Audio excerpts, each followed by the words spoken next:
Novruz geldi. Papak atım, papak atım, papak atım. Bunları koy, papak atım, bunları koy, papak atım.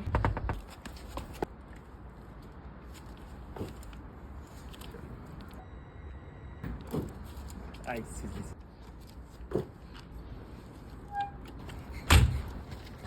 Görüm ne olur.